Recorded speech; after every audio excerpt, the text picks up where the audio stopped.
A seguir, Hora da Notícia. Uma audiência na Justiça do Trabalho na tarde de hoje pode mudar o rumo das ações trabalhistas contra a Semeato em Passo Fundo. Uma opção para o consumidor ter a conta de luz mais barata é a tarifa branca, que já está valendo. Abordagens intensificadas em Passo Fundo. A gente vai falar sobre a série de operações com a capitã do 2º Esquadrão da Brigada Militar, Andresa do Amarante dos Santos. E ainda já começou a 2ª edição do cursinho pré-vestibular, oferecido de graça aqui pela UPF. Hoje é segunda-feira, é 18 de março, é Hora da Notícia.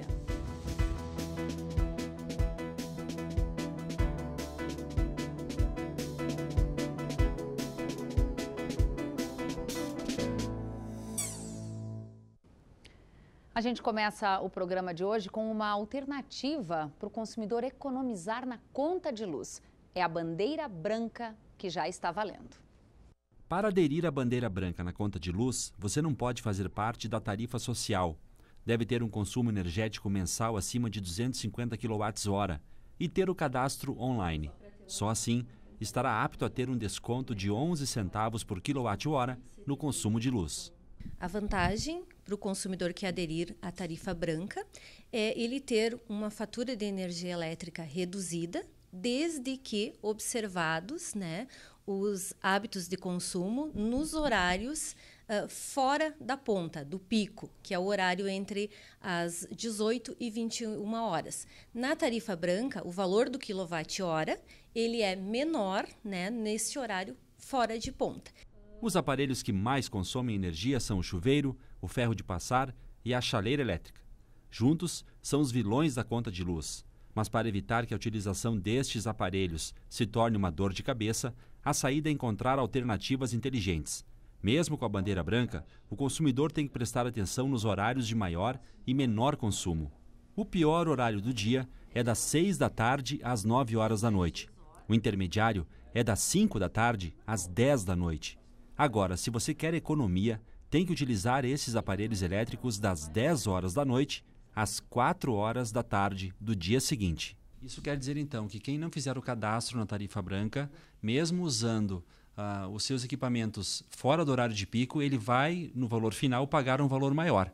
Se ele for da tarifa branca, esse valor final ele é menor. Poderá ser menor. A tarifa convencional ela é um valor único, indiferente dos horários de utilização do dia, enquanto que na tarifa branca esse valor ele é reduzido, se comparado à tarifa convencional, na utilização dos equipamentos fora da ponta, que é o período compreendido entre as 22 horas e 16 horas. O Bandeira Branca foi criado pelo governo federal para habituar o consumidor a mudar o hábito de vida, deslocando o horário de consumo. E para fazer o cadastro é muito simples. É só acessar o endereço cpfl.com.br, clicar no banner Tarifa Branca.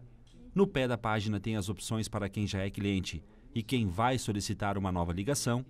Aí é só preencher o cadastro e simular se há vantagem em aderir à bandeira branca ou não.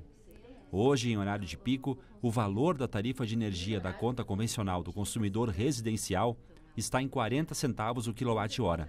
Com a tarifa branca, o valor fica em 29 centavos o quilowatt-hora. A partir de 2020, todos os consumidores terão a opção de aderir à tarifa branca.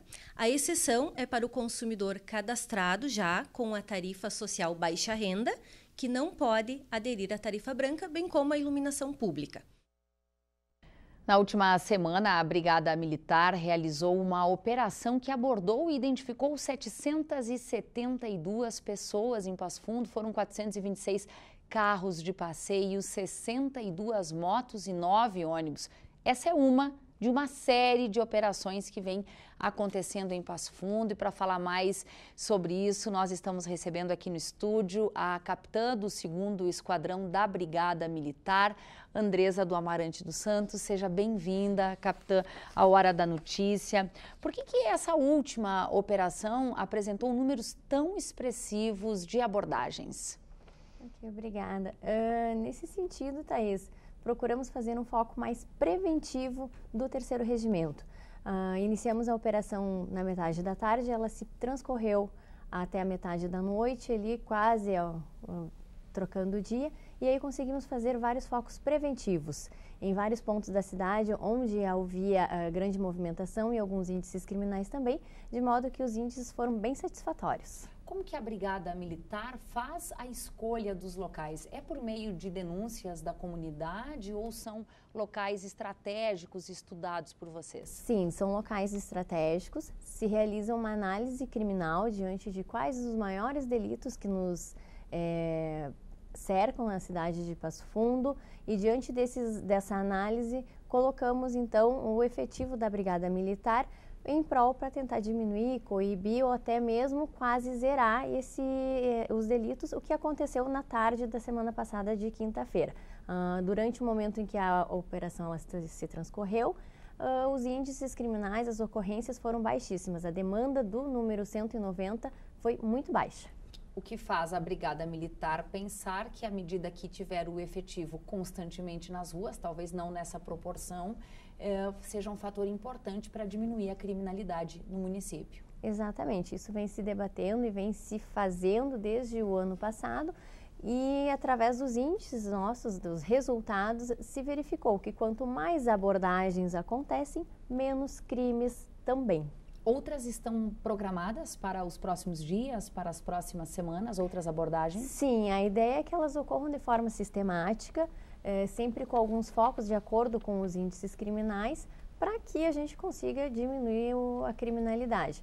Mas a ideia é assim, que a gente faça elas de tempos em tempos, desencadeando operações em turnos inversos, horários diferentes, enfim, para que a gente consiga também ter outros resultados. Essas temporadas, por assim dizer, de intensificação de abordagens, elas se dão por quais motivos? Como a Brigada Militar entende que chegou o momento de intensificar novamente as abordagens?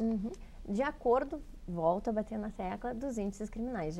Começa a alarmar determinados índices, determinada ocorrência, se faz um planejamento estratégico, então, e aí sim se desencadeiam novas operações, seja ela na modalidade que for. Essa foi mais um trabalho preventivo, com força total, que a gente conseguiu trabalhar vários segmentos, abordagens de trânsito, barreiras, bares, outros estabelecimentos comerciais, e aí sim, conforme então os índices vão nos mostrando, a gente vai tentando combater a criminalidade. Capitã, de janeiro para cá, que balanço se pode fazer destas operações da Brigada Militar? O que aparece aí entre os delitos, os problemas a serem combatidos de forma mais forte? Ok, vou fazer uma leitura contrária, Thaís. O que não aparece, né? Nesse sentido, a gente conseguiu diminuir bastante todos os índices criminais que nos cercavam aqui em Passo Fundo e também nos municípios adjacentes. Conseguimos também evitar assaltos a bancos que estavam previstos através do setor de inteligência e demais organizações dentro do 3º Regimento. Enfim, várias ocorrências a gente conseguiu diminuir. Então, o que não apareceu foram mais crimes ou mais ocorrências policiais na comunidade de Passo Fundo. Furto de veículo acaba sendo aí, liderando, infelizmente, um problema que temos na cidade. Exato. Furto de veículos. Isso, são os furtos de veículos, conforme o local que se encontram, enfim, há determinadas demandas nessa questão. Por isso, desse modo, a Brigada Militar, através do 3º RPMON, vai começar a realizar operações e outros segmentos que envolvem mais a questão de inteligência e tudo mais, para diminuir esse delito que acaba sendo um calcanhar de Aquiles aqui em Passo Fundo. Tá certo. Muitíssimo obrigada pelas informações. Uma boa semana de trabalho, capitã. Ok, obrigada. Bom trabalho. Até mais.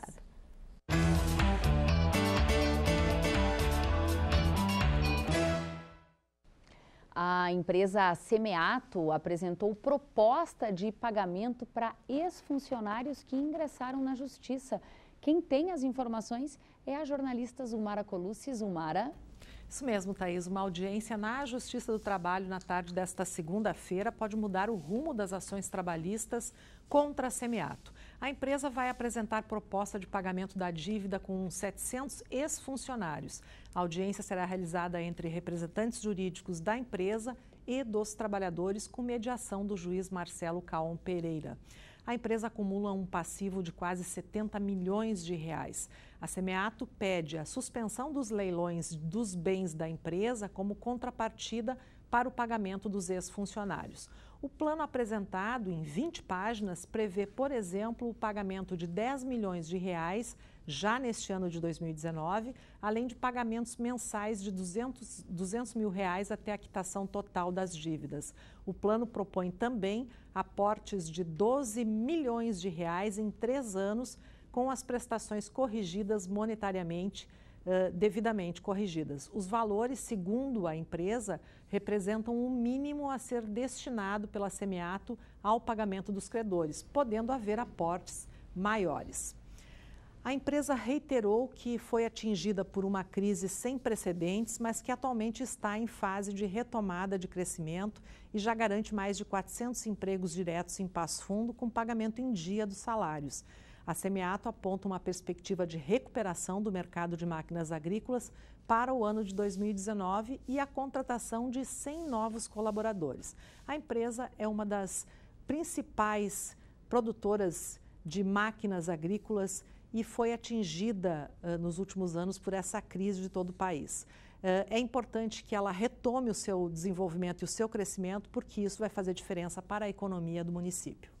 Obrigada, Zumara, pelas informações. Que você tenha uma ótima semana. Até amanhã. Amanhã a gente espera aqui de novo. Tá certo. Obrigada. Olha, já começou a 2ª edição do cursinho pré-vestibular oferecido de graça aqui pela UPF. A gente mostra depois do intervalo.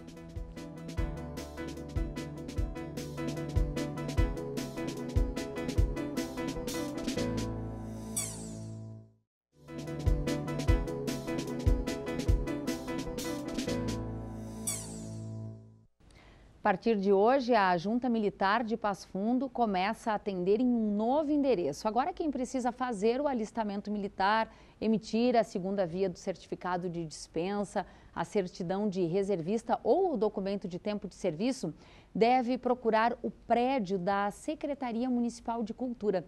Fica na Avenida Brasil, número 792, é ao lado do Teatro Municipal.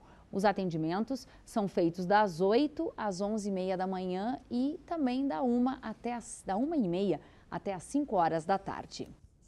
Março já registrou 108 milímetros de chuva. Isso marca 80% da média do mês, que é de 135 milímetros. Veja só como fica o clima nos próximos dias.